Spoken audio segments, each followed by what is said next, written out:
We got our new number one contenders for Tiffany Stratton's NXT Women's Championship. Hey guys, this is AW here, and we're presenting to you laying the smackdown my wrestling and sports channel for all your wrestling and sports fans. This is a channel for you. This is a channel, like I said, like I pretty much said what my channel's name is. So the description basically is, if you're into sports or wrestling or both, this is a channel for you to discuss all sorts of wrestling stuff, all sorts of sports stuff. If you're new here, please subscribe. Down, please help me out. Smash the like button down below and share this out on all social media platforms.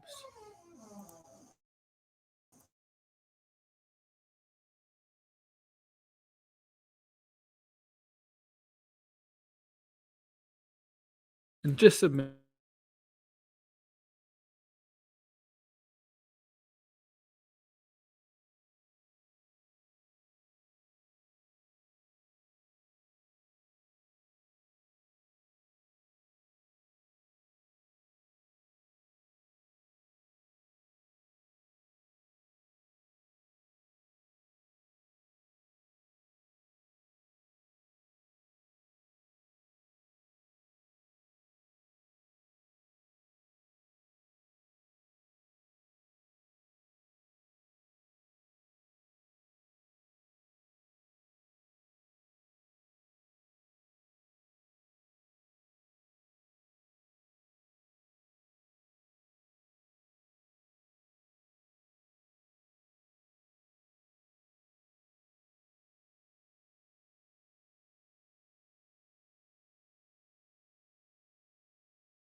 Yeah, I'm sorry, guys. I'm sorry about that.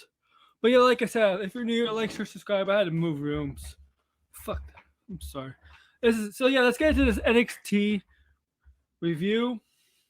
So yeah, let's get into it, guys. As you know, there's the NXT Global Heritage Invitational. That's two blocks, a A block and a B block, and each competitor in each block represents a country that they're from. The competitors are Charlie Dempsey representing USA. Tyler Bates representing England. Joe Coffey's representing Scotland. Who else is Axum is representing Spain. Some main event guys, we got Butch representing England also. Butch was the first. Him and Charlie Dempsey had the first match for the first tournament in the first round. It's not. It goes by points. It doesn't go by elimination right away. The points will determine elimination.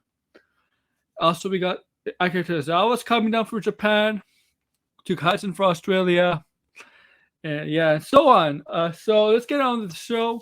This show opened up with the Dryads versus the Creed brothers. Now, this did not go as originally planned, the Creed brothers, right? They did not expect this to happen. So the Dryads, along with the rest of Schism, were there coming to the ring with the followers. So Julius gets into the ring with the cage. But Brutus tries, the Schism, they attack Brutus, they attack him and bring him backstage where Julius has to fend for himself in the cage with the Dyads. He's been fending himself for a while, but it's too much. It's too much. 2-1 is too much. Later in that match later on, it looks like Brutus managed to recover, come back to the ring, to the shock of Joe Gacy. Takes out some of the followers, but there's one problem. He doesn't have a key. How is he going to be able to unlock the lock to get so that he can open up the cage and join his brother? He chases around Joe Gacy and Ava, clotheslining some followers that get up, down. And you know what? Say screw it. He rips the cage door off and gets in to join his brother to help him defeat the Dyads. And with the victory, Julius and Brutus Creed are officially allowed back at NXT. They're not allowed to be out. They're not out anymore. We got some video packages of Roxanne Perez, you know, her little vignette talking about how she's tired of being, nice, stuff like that. There's Prodigy, I'm the future. No, I'm not the future anymore. So what they're doing is they're going to do these video packages of each competitor in the main event, the Fatal 4-Way, the women's main event. So they're doing that. I like that. You see Tony D'Angelo and Stacks. Carmelo Hayes confronts them, and all of a sudden, the Street Profits are down in NXT confronting. They're wearing suits because they're joining Bobby Lashley's. They're joining Bobby Lashley, and they wear suits. They're wearing suits, and they're having fun with each other. I guess maybe down the line, Street Profits will challenge them. Whatever, that's what they're hinting at. But all of a sudden, there's a fight breaking out. With Dana Brooke and Keely Jordan, is that her name? Versus against Elektra Lopez and Lola Vice, who's just taking under a ring. The fight breaking out. This stems from To the Weekend, apparently. But yeah, then we come back from commercial. Our first match is the first Heritage Cup tournament match, Global Heritage Cup tournament match. That's Butch going back to NXT to take on Charlie Dempsey, Billy Amigos. And this match was solid. Nothing like it was a good solid match between the two very similar styles of wrestling. That ground and pound, and that also a little bit of strength. They're very similar. Butch gets the win here. Gets 2 points. I think it's 2 points. Yeah, 2 points. It's kind of, this tournament's kind of like New Japan's G1 tournament.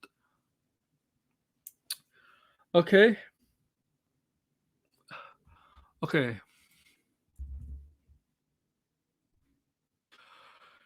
So I may know. Okay.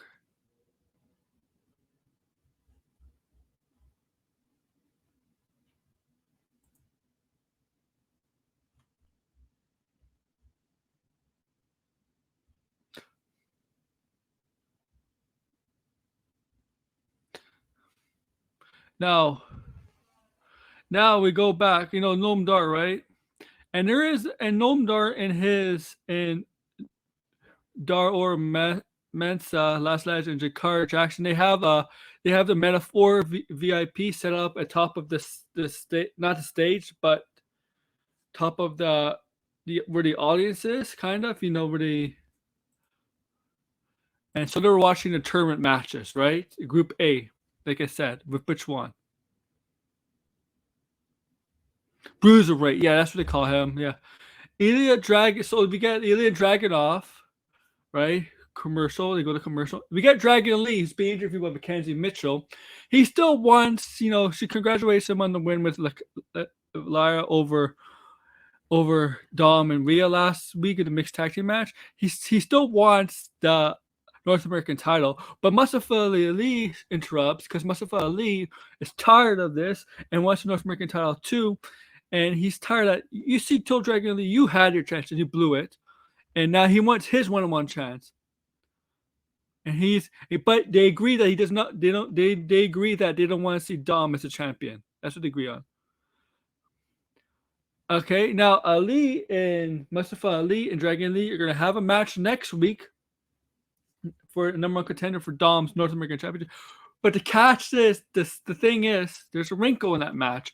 Dom, later on the Instagram video, later in the night, so we'll skip it a little bit, said he's going to special guest that match. He's the one that made the match, and he's the one who's going to be a special guest referee. Next, we got Dana Brooke and Kayla Jordan versus Lola Vice Lopez. Not a bad match. The fans are not winning into Dana Brooke. Lola Vice and Electra Bliss get the win here and stuff. We get another video package of Gigi Dolan. Hyping herself up. We come back with Dijak.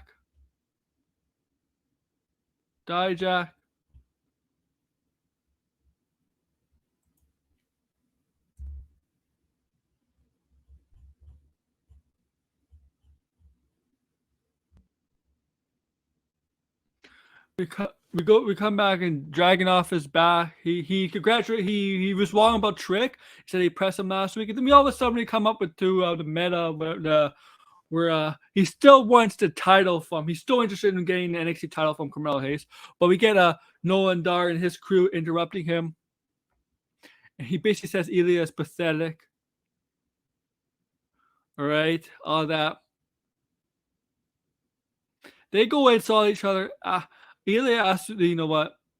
Ilya gets to a point where he feels pissed off and he wants to go attack him, but they all continue to taunt Ilya but Mesa is the one that goes to the ring, and they said next week there's gonna be Ilya Dragunov versus Mesa. Mesa tries to attack Ilya, but Ilya basically kicks him and unloads him.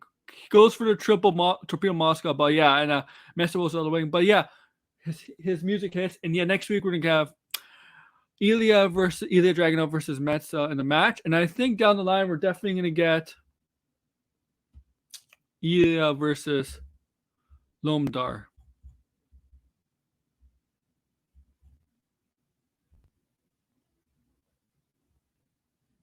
Now we get Dijak versus Dabakato. Dijak versus Dabakato. No, Dijak versus Eddie Thorpe. I like this match. Actually, I didn't think it was a bad match. Eddie Thorpe is coming. Dijak's been around. I like how the belt came into play and how Dijak won the belt. Early on, he was going to use it, but for a while there, it wasn't used. Eddie Thorpe got distracted with the ref, and he managed to get the belt as he was outside and knock out Eddie Thorpe and get the win. I did like that. Now we also get a Kiana James vignette promoting herself to hype up for her match. In the Fatal 4-Way match, like that. I did like that. Also, we got the B block first round match. Joe Coffey versus Nathan Frazier. And I think this match might be the best match of the night. It was really, really good. They were in sync, these two. It was just a very good match between the two. Two different styles of wrestling, but they worked fine with each other. Joe Coffey gets the win here. Gets the 2 points in the B block. It's not elimination yet, but yeah, so Joe Coffey for representing Gallus in Scotland gets the win in the first win in the B block and gets 2 points. I really did like the match. I honestly did. That was gonna be my match. I was watching the show. I'm like, that's the best match of the night. Now we get Angel Garza, Hunter Carrillo Dream Sequence. It's so ridiculous. It's so ridiculous. It's honor, and they dream of their.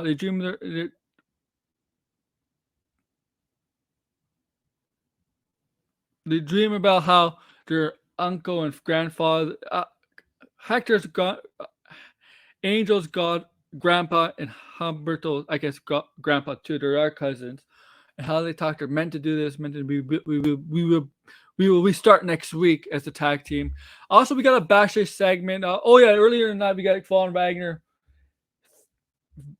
Wagner saying, "Next week, Braun, we're going to have a match next week, basically, and this is whatever." And we got a backstage segment between Braun Breaker and Baron Corbin. They do not like each other.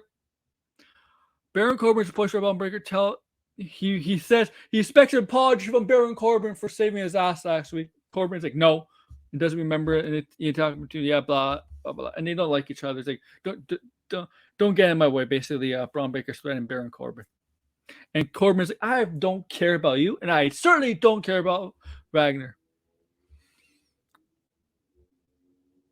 Now we get a Chase U class with the a very noticed absentee, and that was Thea Hall, obviously because Thea Hall is mad at Chase, and Study Hall, right? The class and it's always also being protect potentially a friendship with JC James, and the whole segment was Chase, Andre Chase, basically describes how the tournament rules are for the Global Heritage Cup, whatever the tournament to get the face for the cup, right? Noam Dar's cup, the trophy. Notices that she's not there, and right. She comes in at the end when the class is over. She has a perfect record, and Drake walks off with her and says, "You go study hall," and she's like, "Nope, I'm skipping study hall for JCJ, and they plan to go shopping or something like that." She has plans. Now we get an Instagram video of Wesley, who is not done with Carmelo Hayes. He still wants a title from Carmelo Hayes, and yeah, he wants that, and he promises he finishes vowing the NXT World Championship will be coming to the West Side. But yeah. Also, we get earlier on that Trick and Carmelo have backstage in the locker. Carmelo believes that there's noise that's saying he couldn't beat Ilya without the help of Trick Williams. And Trick Williams says, "No, that's not true at all." And Carmelo still like asks him that, you don't think I could beat him without you? And he was hesitating, and Carmelo felt insulted. It's like, and then as he walked away, you see before they go to commercial, Trick is like, "I don't think you can. I know you can." And we get our backstage segment with Tyler Bates, who's in the tournament, and he talks about the competitors and some of the competitors. Butchie specifically goes a little bit more detail about their history, friends, rivals, whatever. They know each other for a long time. That's when he was Pete Dunne. Long time, 2017, whatever. And he talks about Dabba-Kato and how he was that he's the wrong person to go after. And he basically says, yeah, Dabba-Kato's a big man and Tyre is small man, but he says he compares himself to David versus Goliath. So he's David and Dabba-Kato's Goliath. Now we get the fatal four-way match. Keanu James, Gigi Dolan, Roxanne Perez, and Blair Davenport for the main event, and whoever wins goes face Tiffany Stratton for NXT World Championship. And next week's NXT. I really like this match. I thought all four girls shined in this match. You could tell the experience of most of them. There's a lot of good spots in this match. Roxanne looked good. They all looked good, in my opinion. And the people were cheering NXT because it was actually a pretty good match. James, the one, gets the win here and is the number one contender for the title. I think this is the best match of the night. Nathan Fraser versus Joe Coffey might have been very close to that, but I'm going to put this match. Keanu James was the least I suspect to win. My prediction was Gigi Dolan, but I was wrong. And at the end of the show, we got Tiffany Stratton and Keanu James to stare down the end of the show. Not a bad show. Wasn't great. The last two matches were pretty good. But yeah, we'll see, guys. Like, share, subscribe, and comment below.